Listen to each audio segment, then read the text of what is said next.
Hello students, class twelfth electrostatics we were reading और हम लोग 18 एपिसोड्स कवर अप कर चुके हैं। स्टार्ट करेंगे एपिसोड नंबर 19। ठीक है, हम लोगों ने electric field due to point charge की बात कर ली है। वैल्यू उसकी निकाली थी, अगर आपको याद हो तो E is equal to k q by r square. That was the value of electric field due to point charge. Now कुछ न्यूमेरिकल्स हम लोगों ने डिस्कस किए थे, कुछ और करेंगे। E is equal to k q by r square पे हम लोग कुछ ज्योमेट्री बेस्ड न्यूमेरिकल्स देखेंगे।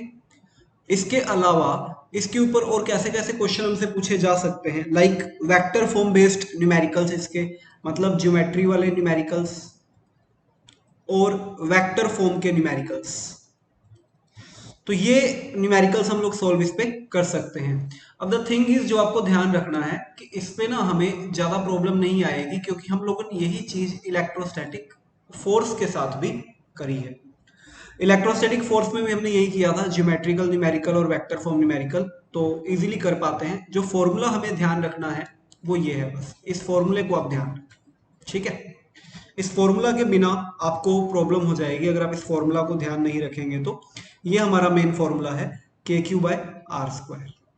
ठीक, तो चलिए शुरू करें बिना कोई टाइम वेस्ट किए। आप लोग चैनल को सब्सक्राइब कर लो, the physics booster, you know the name, the physics booster.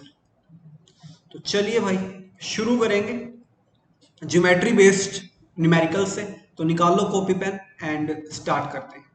तो देखो, ज्योमेट्री बेस्ड न्यूमेरिकल्स करने के लिए हमें ज़्यादा, मैंने पहले भी आपको बोला है, टेंशन लेने की ज़रूरत नहीं है। तो जैसे मैं एक एग्जांपल कंसीडर करता हूँ, ध्यान से समझना मैं क्यों बार बार ये चीज़ कह रहा हूँ कि ज़्यादा नहीं सोचना है।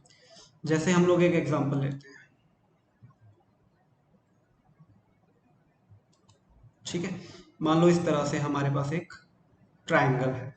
क्लियर? अब इस ट्राइंगल के ऊपर यहाँ पे एक चार्ज Q है, यहाँ पे एक चार्ज Q है और यहाँ पे एक चार्ज Q है। ये इक्विलैटरल ट्रायंगल है, मतलब ये जो गैप है ये R है, ये गैप भी हमारे पास R है और ये गैप भी हमारे पास क्या है, R है।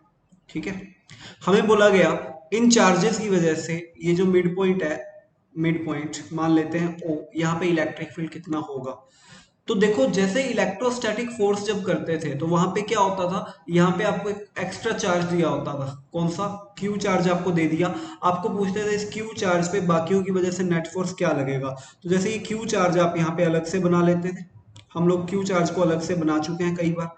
यहाँ पे क्यू चार्ज को अलग से बना लिया, इस क्यू चार्ज पे फोर्सेस चेक करते थे एंड क्वेश्चन को सोल्व करते थे। अब क्या करना है, यहाँ पे देखो फोर्स वगैरह की तो कोई बात ही नहीं हो रही कि आप सोचें क्यू चार्ज पे फोर्स। आप क्या करेंगे, आप एक छोटा सा काम करेंगे कि क्यू चार्ज की जगह यहां पे आप पर यूनिट चार्ज, यानी कि ओ पे आप एक 1 कूलम का चार्ज प्लेस कर लें। ओ पे 1 कूलम का चार्ज प्लेस कर लेंगे। ओ पे जैसे ही 1 कूलम का चार्ज प्लेस करेंगे तो उसका फायदा क्या होगा, आप इलेक्ट्रिक फील्ड निकाल पाएंगे इस 1 कूलम चार्ज पे, क्यू की वजह से, इस क्यू की वजह से और इस क्यू की वजह से।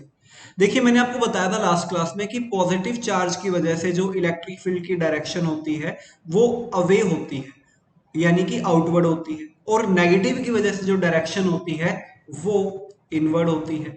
तो बेसिकली यहाँ पे हमें जो डायरेक्शन मिलेगी, देखो इस प्लस की वजह से जो डायरेक्शन मिलेगी वो इधर ऐसे, इसकी वजह से कुछ ऐसे और इसकी वजह से कुछ ऐसे। ठीक है, मेरे कहने का मतलब ये है कि इस प्लस की वजह से जो डायरेक्शन आपको मिलेगी वो कुछ ऐसे मिलेगी रिपेल करते हुए, इस प्लस की वजह से इससे अवे यानी कि ऐसे मिलेगी, और इस प्लस की वजह से इधर की तरफ मिलेगी। और इसकी वजह से जो इलेक्ट्रिक फील्ड आएगा वो आएगा k q by, let this distance is d, ये डिस्टेंस अपने डी एज्यूम कर लेते हैं, के क्यू बाय डी स्क्वायर। उसी तरह इसकी वजह से जो इलेक्ट्रिक फील्ड आएगा वो भी क्या आएगा, k q by d square, और इसकी वजह से जो इलेक्ट्रिक फील्ड आएगा वो भी क्या आएगा, k q by d square. Getting my point? तो बेसिकली हमें अब देखो क्या मिला, हमें तीन इलेक्ट्रिक फील्ड मिले जो कि मैग्नीट्यूड में सेम है, ई, ई और ई। कुछ याद आ रहा है? इलेक्ट्रोस्टैटिक्स के अंदर वेक्टर्स के न्यूमेरिकल, ज्योमेट्री वाले न्यूमेरिकल मैंने डिस्कस किए थे आप लोगों के साथ इलेक्ट्रोस्टैटिक फोर्स में, वही है ये, कुछ नहीं बदला है। तो इन शॉर्ट अब हमारे पास कुछ ऐसी कहानी हो गई है, ये देखिए, ये तीनों ही क्या है, ई, ई और ई। अब बात आती है एंगल्स पे। अगर आपको याद हो तो ये एंगल हम लोगों ने फाइंड आउट किया था, कितना था, ये एंगल 120 डिग्री आता है और इलेक्ट्रिक फील्ड नीचे की तरफ है। और अगर दो वेक्टर्स जिनका मैग्नीट्यूड सेम है, याद रखिएगा, दो वेक्टर्स जिनका मैग्नीट्यूड सेम है, अगर 120 डिग्री पे काम करते हैं तो उनका रिजल्टेंट भी बिल्कुल बीच में से निकलता है और ई के इक्वल होता है, ई के इक्वल होता है। तो इन दोनों का जो रिजल्टेंट है वो यहां से निकलेगा और किसके इक्वल होगा, ई के इक्वल होगा। इसका मतलब ये हुआ कि अब हमारे पास जो आउटपुट है यहां पे देखिए वो ये रहा, ई इधर और ई इधर, और ये हमारा वो पॉइंट। तो होने क्या वाला है, ये वाला जो ई है और ये वाला ई है एक दूसरे को कैंसिल कर देंगे और हमें ई नेट यहाँ पे क्या मिल जाएगा, जीरो मिल जाएगा। तो now you can see that कि सेम कहानी ये तो वही है जो कहाँ पे पड़ी थी, इलेक्ट्रोस्टैटिक फोर्स में पड़ी थी। समझ गए फर्क कहाँ पे आया, चेंजेस कहाँ पे आए, चेंजेस बस ये चीज नहीं रहने वाली है, इसकी जगह 1 कूलम आ जाएगा बस। क्यू नहीं रहेगा, क्यू की जगह 1 कूलम आप एज्यूम करके क्वेश्चन को सोल्व कर सकते हैं। अब चाहे आप स्क्वायर पे क्वेश्चन करें, चाहे आप रेक्टेंगल पे करें, चाहे आप पॉलीगन पे करें, किसी पे भी करें तरीका वही रहेगा। जस्ट मैंने आपको कंसेप्ट रिवाइज करवाना था कि how it is related with electrostatic force and I have done that. Clear? और आपको अगर क्वेश्चंस करने हैं तो इलेक्ट्रोस्टैटिक्स प्लस ज्योमेट्री वाली वीडियो देखिए मेरी इसी प्लेलिस्ट में आपको मिलेगी, that will surely help you. तो चले आगे, नेक्स्ट देखते हैं। तो ज्योमेट्री पे मैंने एक प्रॉब्लम आपसे डिस्कस करी, तरीका मैंने आपको बताया क्या रहता है, होप आपको ये समझ आया होगा। ठीक है, सब्सक्राइब कर लो चैनल को, द फिजिक्स बूस्टर। अब देखिए बात करेंगे हम लोग, एक इंपॉर्टेंट बात करेंगे कि वेक्टर फॉर्म जो होती है किसकी, electric field due to point charge की, वो मैंने पिछली वीडियो में बताई है आपको, एपिसोड 18 में मैंने डिस्कस किया है, नहीं देखा है तो पहले वो देखो। क्या होती है, ई का जो फॉर्मूला है, ई वेक्टर, उसको कुछ इस तरह से लिखना चाहते हैं हम लोग। वैसे तो ये होता है आर वेक्टर मोड स्क्वायर, इसको बनाने के लिए क्या लगा देते हैं, आर कैप, टोपी पहना देते हैं। और जब इस टोपी को उतारा जाता है तो आपको क्या मिलता है, कुछ ऐसे, आर कैप यहाँ पे कुछ ये, जब आप टोपी को उतारेंगे तब आपको ये चीज मिल जाएगी। तो ये होती है वेक्टर फॉर्म बेसिकली। ठीक है, और आर वेक्टर आपको पता है कैसे बताया जाता है, मैंने आपको लास्ट जब इलेक्ट्रोस्टैटिक फोर्स के अंदर वेक्टर्स का मिक्सचर किया था तब बताया था कि मान लीजिए ओपी, ओ से लेके पी, कुछ इस तरह से हमारे पास वेक्टर है। तो जिधर वेक्टर का हेड होता है वो बड़ा पॉइंट होता है और जिधर वेक्टर का टेल होता है वो छोटा पॉइंट होता है। अगर आपको वेक्टर की थोड़ी बहुत नॉलेज और चाहिए तो आप 11th की हमारी वीडियोस देखिए, वेक्टर्स पे वीडियो आनी शुरू हो चुकी है and you will get much benefits from that video. तो P vector minus O vector ऐसे लिखते हैं। और पी वेक्टर किसको कंसीडर करना है, अब कंफ्यूजन यहाँ पे, पी वेक्टर किसको कंसीडर करना है, मैंने आपको बताया था भाई, बहुत अच्छी तरह बताया था फोर्स के अंदर, कि जिस पॉइंट पे फोर्स निकालना है, यही था, यहां पे जिस पॉइंट पे इलेक्ट्रिक फील्ड फाइंड करना है, जिस पॉइंट पे इलेक्ट्रिक फील्ड फाइंड करना है वो हमारा क्या रहेगा, पी रहेगा। जिस पॉइंट पे इलेक्ट्रिक फील्ड फाइंड करना है, और फॉर्मूला क्या रहेगा, ये वाला। इस फॉर्मूला को आप यूज करेंगे बहुत ही धड़ल्ले से, बहुत ही बेबाकी से, इस सूत्र को, इस फॉर्मूला को आप लोग क्या करेंगे, यूज करने वाले हैं। ठीक है, तो अब आगे चले, फॉर्मूला हमारा ये है। और पी वेक्टर या वेक्टर का जो हेड है वो किस तरफ रखना है, याद रख लो भाई, जिस पॉइंट पे इलेक्ट्रिक फील्ड फाइंड करना है उधर ही क्या रहना चाहिए, हेड रहना चाहिए। तो मैं एक क्वेश्चन कंसीडर करता हूं, आपको समझाने की कोशिश करता हूं, होप आप लोगों को वो चीज समझ आएगी। देखिए कैसे, मान लीजिए हमारे पास चार्जेस हैं कुछ, वेक्टर फॉर्म पे हम न्यूमेरिकल देखेंगे। ओके, मान लीजिए हमारे पास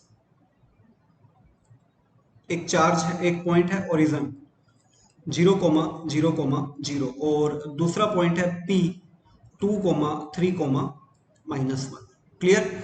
आपको बेसिकली क्या करना है, आपको एक चार्ज दिया गया है, मान लीजिए 2 माइक्रोकूलम का चार्ज है, जो कि कहां रखा है, ओरिजन पे रखा है।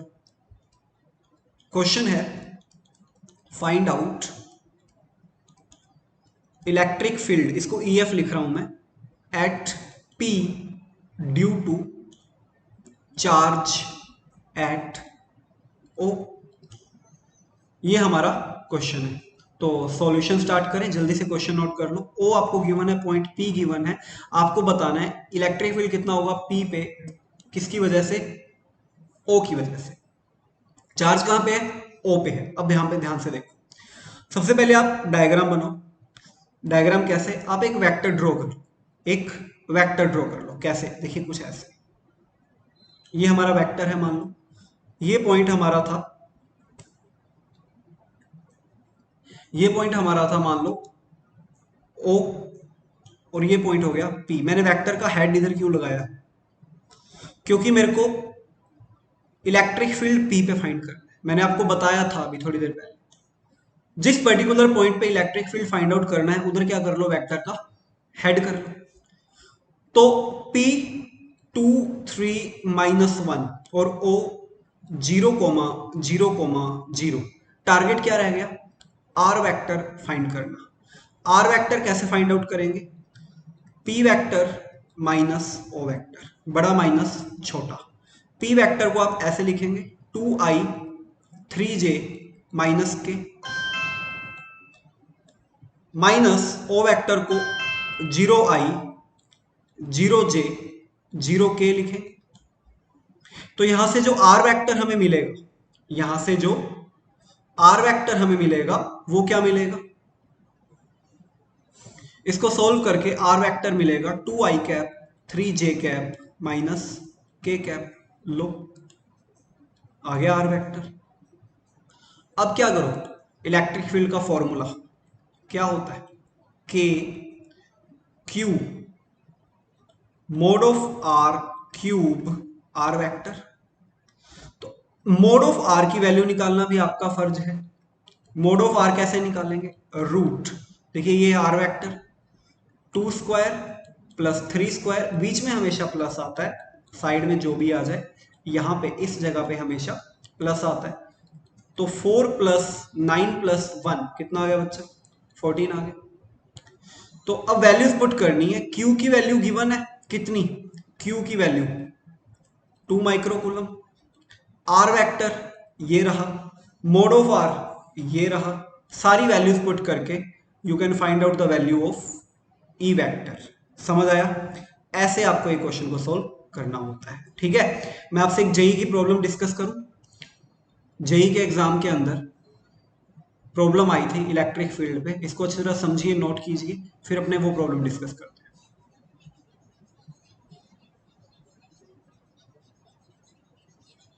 अच्छी तरह इसको समझ लो, नोट कर लो, चैनल को सब्सक्राइब शेयर लाइक। ठीक है, चलिए जेई की प्रॉब्लम डिस्कस करते हैं। हमें देखो बच्चों, एक पॉइंट है O, वहां पे एक चार्ज है 210 पे, एक चार्ज है वो है 6 माइक्रोकूलम। इस चार्ज की वजह से, पहले मैं आपको बता दूं, पॉइंट दूसरा दे रखा है हमें 6 3-1। क्वेश्चन क्या है, find out electric field at P due to 6 microcoulomb at O। तो अब भी मैंने ऐसा क्वेश्चन सोल्व करके बताया है। सबसे पहले क्या करोगे, सबसे पहले तो वेक्टर बनाओगे, बना लिया। वेक्टर बनाने के बाद यहां पे आ जाएगा O 210 और यहां आ जाएगा P 63-1। ये जो गैप है it is the R vector, और R वेक्टर क्या बनेगा, P vector minus O vector. P vector क्या है, 6i 3j माइनस के माइनस ओ वेक्टर क्या है 2i plus J. Getting my point. अब देखो 6i minus 2i 4i 3j minus J plus 2j minus K. लो game over. R vector is here. Now mod of R vector क्या आएगा 16 4 1 root 21। लो भाई अब तो क्या है फॉर्मूला है और तुम क्या होता है k cube mod of r cube और यहां पे आर वेक्टर। Game over. कर लोगे? समझ आया कैसे आप वेक्टर एनालिसिस का यूज करके इलेक्ट्रिक फील्ड की वैल्यू फाइंड आउट कर सकते हो। ठीक है, बाकी सारे क्वेश्चन वही जो इलेक्ट्रोस्टैटिक फोर्स में भी डिस्कस किए थे, इसको नोट कर लेना अच्छी तरह से पॉज करके। बाकी सब वही जो इलेक्ट्रोस्टैटिक फोर्स में डिस्कस किया था। तो पॉइंट चार्ज की वजह से जो इलेक्ट्रिक फील्ड होता है उसके बारे में हमने बहुत कुछ जान लिया है और बहुत इंपॉर्टेंट बातें पढ़ ली हैं। Done.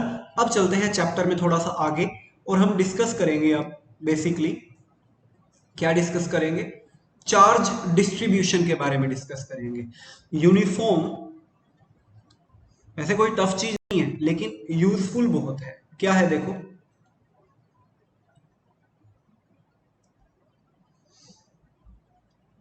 Uniform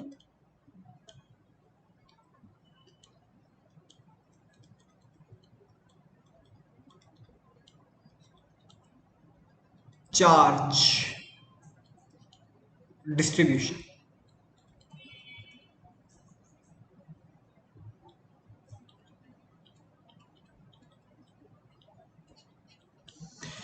uniform charge distribution क्या होता है देखो बेसिकली जैसे आपने 11th क्लास में मास डिस्ट्रीब्यूशन के बारे में पढ़ा था। किसके बारे में? मास डिस्ट्रीब्यूशन के बारे में। आपको याद होगा एक रोड के अलोंग जैसे मास डिस्ट्रीब्यूट कर देते थे। ओके, हम डिस्ट्रीब्यूट कर देते थे। एक रोड है जैसे मान लीजिए कोई भी हमारे पास, उसके अलोंग हम डिस्ट्रीब्यूट कर देते थे। रोड के अलावा एक डिस्क के अलोंग मास डिस्ट्रीब्यूट कर देते थे। एक रिंग के अलोंग मास डिस्ट्रीब्यूट कर देते थे। स्फेयर के अलोंग मास डिस्ट्रीब्यूट कर सकते हैं। तो यहां पे जो मास डिस्ट्रीब्यूशन का यूज करते थे, किसकी बात कर रहा हूं? मास की। मास यहां पे जो मास डिस्ट्रीब्यूशन का यूज करते थे, अगर आपको याद हो तीन चीजों का यूज किया जाता था। क्या क्या होता था? एक होता था लैम्डा, एक होता था सिग्मा और एक होता था रो। इनको बोलते थे मास डिस्ट्रीब्यूशन। क्या बोलते थे? Mass distribution. अब देखो जैसे मास डिस्ट्रीब्यूशन की बात हम करते थे वैसे हम बात करेंगे अब चार्ज डिस्ट्रीब्यूशन की। किसकी बात करेंगे? चार्ज डिस्ट्रीब्यूशन की। तो चार्ज डिस्ट्रीब्यूशन क्या होता है? चार्ज डिस्ट्रीब्यूशन क्या होता है ये चीज हम लोगों को अभी देखनी है। तो इसको करते हैं अभी कंटिन्यू।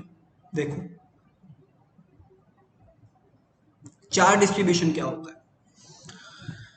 जैसे आप यूनिफॉर्मली मास को बांटते रहते थे वैसे ही चार्ज को भी बांट सकते हो। बार बार मैं कह रहा हूं अगर आपको एक मिनट पहले इसको साफ कर लें। वेट।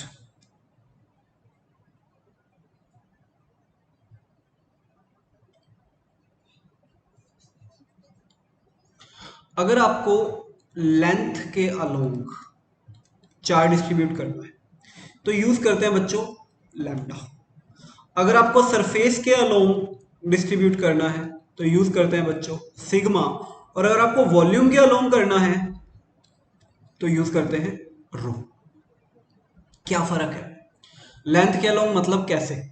लेंथ के अलोंग मतलब इसको और क्या बोलते हैं बच्चों? इसको बोलते हैं लीनियर चार्ज डेंसिटी। अभी मैं डेफिनेशन पे भी आऊंगा। इसको बोलते हैं बच्चों सरफेस चार्ज डेंसिटी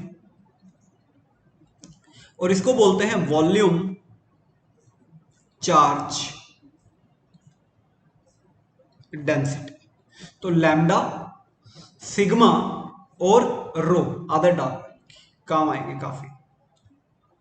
अब इनको डिफाइन कैसे कर सकते हैं नोट कर लेना इनको आप लोग। लेंथ के along linear charge density, surface surface charge density, volume volume charge density. इनको यूज कैसे करेंगे? सबसे पहले जैसे मैं बात करता हूँ लैम्डा की। लैम्डा यानी कि लीनियर चार्ज डेंसिटी। तो दो चार छोटी छोटी बातें आपको मैं लैम्डा के बारे में बताऊंगा, आप लोग नोट कर लेना उनको। पहली बात जो है लैम्डा के बारे में वो क्या है, वो ये है कि जो लैम्डा होता है इसको डिफाइन किया जाता है charge upon length per unit length, या बच्चों अगर हम इसको एलिमेंट की फॉर्म में लिखें तो इसको डिफाइन किया जाता है d Q by d L, या कई बार हम इसको लिख देते हैं d Q by d x. तो यहां से अगर हमें चार्ज फाइंड आउट करना हो तो वो लैम्डा एल आ जाता है, या अगर डी क्यू फाइंड आउट करना हो, एलिमेंट फाइंड करना हो चार्ज का, तो वो लैम्डा डी एक्स आ जाता है।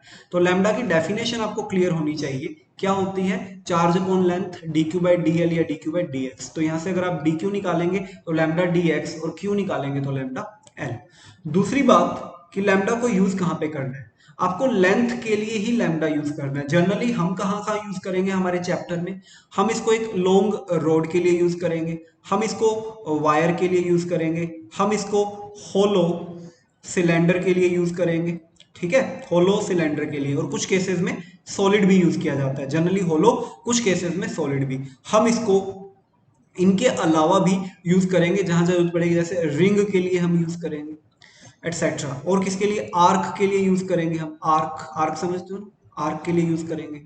बाकी जैसे जरूरत पड़ेगी वहां पे। तो जिन एलिमेंट्स के पास लेंथ है, ये सारे एलिमेंट्स जितने मैं लिखे इनके पास लेंथ होती है, रिंग के पास भी लेंथ होती है, सरफेस तो होता नहीं है, आर्क के पास भी लेंथ होती है। तो जिनके पास लेंथ है वहां पे क्या यूज आता है, लैम्डा यूज आता है। ओके, यूनिट की बात कर लें जल्दी से। तो देखो Q बाय एल, तो यूनिट हो जाएगी कूलम पर मीटर, और dimensions A1 T1 L -1, charge upon length है तो A1 T1 L -1। तो ये बात हो गई लैम्डा के बारे में। कहाँ कहाँ करेंगे नोट कर लेना इसको, ठीक है। अब चलते हैं आगे। अब हम बात करते हैं नंबर 2, यानी कि सरफेस चार्ज डेंसिटी की बात करते हैं। सरफेस चार्ज डेंसिटी का मतलब मैंने आपको बताया क्या होता है बच्चों, सिग्मा। तो सिग्मा को कहाँ कहाँ यूज करेंगे आओ देखते हैं। पहले तो सिग्मा को डिफाइन करें। नंबर 2, सिग्मा क्या है, ये सिग्मा, सिग्मा होता है charge upon area, Q by A, या इसको बच्चों D Q by D A लिखा जाता है, कई बुक्स में इसको D Q by D S भी लिखा जाता है। तो अगर हमें डी क्यू फाइंड आउट करना है यहां से, तो it is sigma D A और सिग्मा डी एस, और यहां से क्यू निकालना चाहेंगे तो सिग्मा ए। लो, चाहे आप ये यूज कर ले चाहे आप ये यूज कर ले, दोनों ही पॉसिबल है। ओके, अब द थिंग इज कि कहां कहां इस्तेमाल कर सकते हो, कहां कहां यूज कर सकते हो। तो बच्चों जिसके पास सरफेस है, यानी कि डिस्क के पास surface, okay, hollow sphere, hollow sphere उसके पास सरफेस है। शीट, एक शीट होती है, प्लेट होती है, उनके पास सरफेस होता है, ठीक है, इनके पास सरफेस होता है बेसिकली, इनके लिए आप यूज कर सकते हो जनरली। इसके अलावा जहां हमें लगेगा कि इस ऑब्जेक्ट के पास सरफेस है, हम उसको यूज कर लेंगे, किसको, सिग्मा को। फॉर्मूला याद रखिए, ठीक है। अगर हम इसकी यूनिट डायमेंशन की बात करें तो यूनिट आप देख पा रहे हो, क्यू बाय ए का मतलब होता है कूलम पर मीटर स्क्वायर, और डायमेंशन आ जाएगी A1 T1 L -2, ये आ जाएगी डायमेंशन A1 T1 L -2, क्योंकि ये लेंथ एरिया मीटर और स्क्वायर ऊपर चला गया, ये आ गया। डन। चलिए लास्ट बात करेंगे वॉल्यूम चार्ज डेंसिटी की, यानी कि रो की। रो क्या है, वॉल्यूम चार्ज डेंसिटी है। जैसे सिग्मा था, जैसे हमारे पास लैम्डा था, वैसे ही रो भी है। तो रो को लिखा जाता है Q बाय V, या रो इक्वल टू बच्चों D Q by d v. तो यहां से अगर मेरे को डी क्यू फाइंड आउट करने को बोला जाए तो I will write rho d v. Clear. तो डी क्यू आ सकता है, यहां से रो आ सकता है। अगर हमें क्यू फाइंड करना है तो इट इज रो वी। इसके लिए बच्चों ऑब्जेक्ट के पास क्या होना चाहिए, वॉल्यूम होना चाहिए। वॉल्यूम होने का मतलब बच्चों वो क्या होगा, सॉलिड स्फीयर होगा, वो सॉलिड सिलेंडर होगा। सिलेबस में तो ये दो ही हैं वैसे, इसके अलावा सॉलिड क्यूब हो सकता है, इसके अलावा बच्चों क्यूबॉइड हो सकता है, ठीक है। तो जिसके पास भी वॉल्यूम है वो सब हो सकता है, लेकिन हमारे सिलेबस में ये दो, सॉलिड स्फीयर और सॉलिड सिलेंडर, इसके अलावा हम बात नहीं करते हैं ज्यादा किसी और की। तो वहां पे आप क्या यूज करेंगे, रो। यूनिट डायमेंशन की बात कर लें, यूनिट क्या हो जाएगी, कूलम पर मीटर क्यूब। अब यूनिट पता है तो dimension is not a big deal, A1 T1 L -3, that's it. Unit से ही डायमेंशन आती है। क्लियर? तो आशा करते हैं, उम्मीद करते हैं आपको आज की क्लास अच्छी लगी होगी, समझ आया होगा। नोट्स बना लेना अच्छी तरह और इसको अच्छी तरह समझ लेना। पॉइंट चार्ज की वजह से इलेक्ट्रिक फील्ड इंटेंसिटी डिस्कस हो चुकी है, यूनिफॉर्म चार्ज डिस्ट्रीब्यूशन डिस्कस हो चुका है। नेक्स्ट क्लास में हम लोग अलग अलग कॉन्फ़िगरेशंस की वजह से इलेक्ट्रिक फील्ड कैसे इफेक्ट करता है वो चेक करेंगे। अलग अलग कॉन्फ़िगरेशन का मतलब बच्चों जैसे ring, disc, arc, wires etcetera. तो मिलेंगे नेक्स्ट वीडियो में। सब्सक्राइब कर लो द फिजिक्स बूस्टर और इसको शेयर करो जितना कर सकते हो। टेलीग्राम का जो लिंक है PDF के लिए वो आपको डिस्क्रिप्शन बॉक्स में मिल जाएगा। Okay, till then take care, bye bye.